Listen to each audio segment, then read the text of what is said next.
Today's subject is Bhakti, the eternal key for wisdom. I can say wisdom, the eternal key for Bhakti. Because the goal is Bhakti, not wisdom. Wisdom is for Bhakti. I'll give you some of the sacred sentiments from these great devotees like Kabir,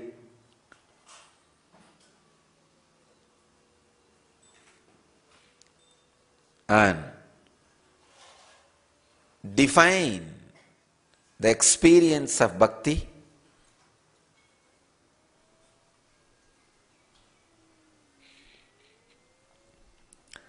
very beautifully. Bhakti is described by Kabir.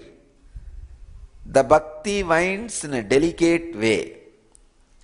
On this path, there is no asking and no not asking. The ego simply disappears. The moment you touch him, the joy of looking for him is so immense that you just dive in and coast around like a fish in water. If anyone needs a head, the lover leaps up to offer his. Yesterday, one of our Maharishi was asking, what's the difference between the non-suffering and Vyakulata, yearning? Kabir gives answer for this, that question. See, yesterday I was describing, base of Bhakti is non-suffering. She was asking, how can we differentiate the non-suffering and Vyakulata, yearning? Please understand, in yearning, Vyakulata, you will never have hatred towards the master or God. In suffering, you will have demands, and when the demands are not met, you will have a deep hatred, pain. You can't forgive him. Not only that, even if he meets your demands, you will feel, oh, I am bound by him. I have to be independent of him. You will have a hatred to him. I have seen people, if I don't meet their need, they have hatred for me. If I say it's okay, all right, I will do what you want, even then, no, I am dependent on you. I don't want you to do that. Again, they have the hatred. Understand the difference between the non-suffering and Vyakulata. With Vyakulata, you will always melt you. With suffering, you will try to melt the other person, try to change the other person. So non-suffering is different, Vyakulata is different. Please understand. In Vyakulata, there will never be any hatred. Yearning, there will never be any hatred. But in suffering, you will start hating the other person, the pain. You will start abusing, blaming the other person. So understanding of the non-suffering and Vyakulata is very important. Here, Kabir very clearly says, there is no asking and no not asking. No asking, no not asking. In Vyakulata, you neither ask, and it is not that you never ask. With suffering, you ask, and even if he fulfills, you are not fulfilled. And I have seen the arrogant people, they don't even want to receive when I give. No, it is not necessary. Because I begged, you are giving. I don't want to take that. Fools. With suffering, suffering is always based on arrogance. And Vyakulata is based on humbleness. Here the Kabir is describing Vyakulata. No asking and no not asking means you don't ask, and it is not it does not mean you don't accept when it is showered on you. It is such a deep humbleness and passiveness, a deep patience. See, with Vyakulata, you don't feel he is human, equal to you. But with suffering, you start feeling he is equal to you. That is why always I tell people, if you are suffering, you don't have love for me. You bring me to your level. You try to bring me to your level. Your arrogance, you try to raise, you try to think you are equivalent to me and you bring me to your level. With Vyakulata, you always know he is ultimate.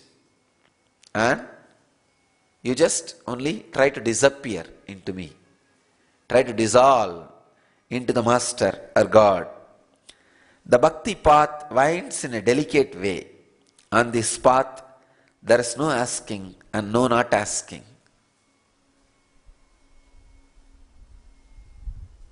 Kabir's answer for difference between non-suffering, Kabir is making you understand more clearly on non-suffering and Vyakulata. The ego simply disappears. The moment you touch him, the joy of looking for him is so immense that you just dive in and coast around like a fish in water. If anyone needs a head, the lover leaps up to offer his. Please understand, Kabir is not saying if God needs a head or if Guru needs a head, lover leaps up to offer his. No. He says anyone needs a head. Because when you are in love with the Master, when you are in love with the God, when you are in love, not just for him, you are ready to sacrifice for anyone. You feel everything is worthy of sacrifice. The extreme love, the extreme sacred sentiment.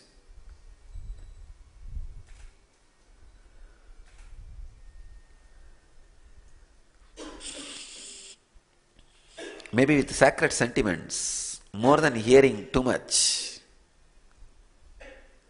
you can just hear one sentiment and contemplate on it. Work on it. Meditate on it so that you can imbibe it. So I don't want to give you too many sacred sentiments today. Just with this one sentiment. The Bhakti path winds in a delicate way. On this path there is no asking and no not asking. The ego simply disappears the moment you touch him. The joy of looking for him is so immense that you just dive in and coast around like a fish in water. If anyone needs a head, the lover leaps up to offer his. Understand, here Kabir is not saying if God needs a head, if Guru needs a head, the lover leaps up to offer his. No, he says anyone needs a head. So the key word for you to meditate on today is anyone needs a head, not God needs a head or Guru needs a head. If God needs or Guru needs, you know if you give, you will get it immediately. You will get hundreds of head. You know he is going to take care of you because you have heard enough story. When God needs something, if somebody gives, immediately he blesses and he gets that back. It's like I have heard a story when Shiva goes to somebody's house and asks for his son, I want the flesh of your son to eat. Then that couple, they kill the son and offer the flesh, cooked meat. Then immediately Shiva blesses and that son comes back to life. You know the story. So when God or Guru needs, if you give, you know in background of your mind, you will get it back. It's a business. But here, Kabir says, anyone needs. Anyone needs. Means, you are just in love, so fulfilled. The sacrifice does not look too big. I'll understand. When the sacrifice does not look too big, it is a real sacred sacrifice. Sacrifice. See, all sacrifice really happens, or it becomes real sacred sacrifice when you don't even know you are sacrificing. It's like such a beautiful feeling.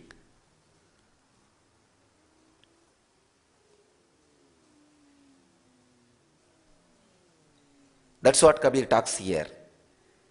Anyone needs a head. Means you just feel what you need to have through your head, you have it. And just for any reason, any simple thing, you can just sacrifice. It's not a sacrifice, it is just sharing. A casual expression of your flowing fulfillment. A casual expression of your fulfillment is what I call sacred sacrifice.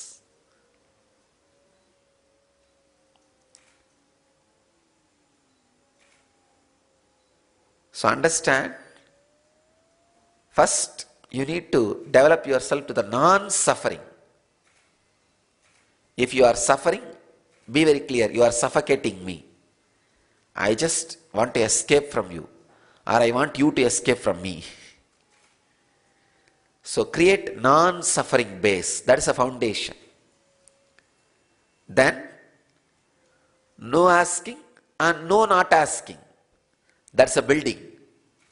No asking and no not asking. If it is showered, great. Neither asking nor I don't want. That arrogance. That's a building.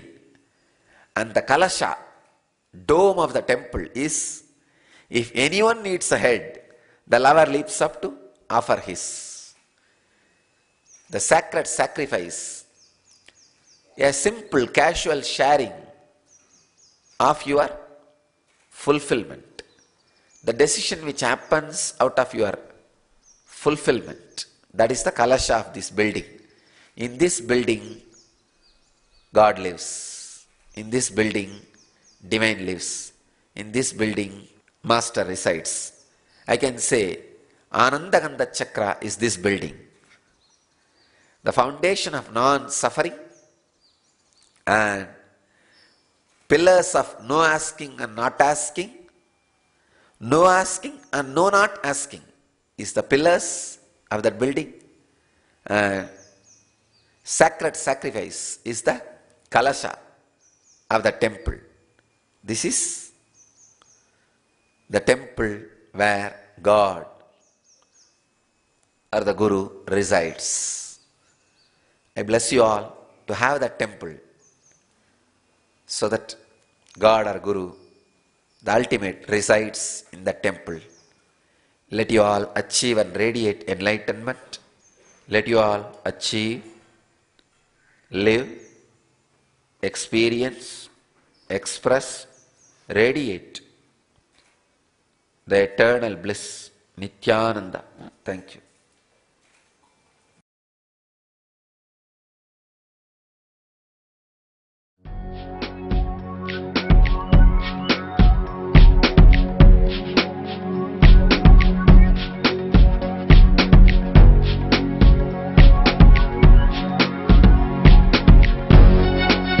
All that it takes, all that I smell.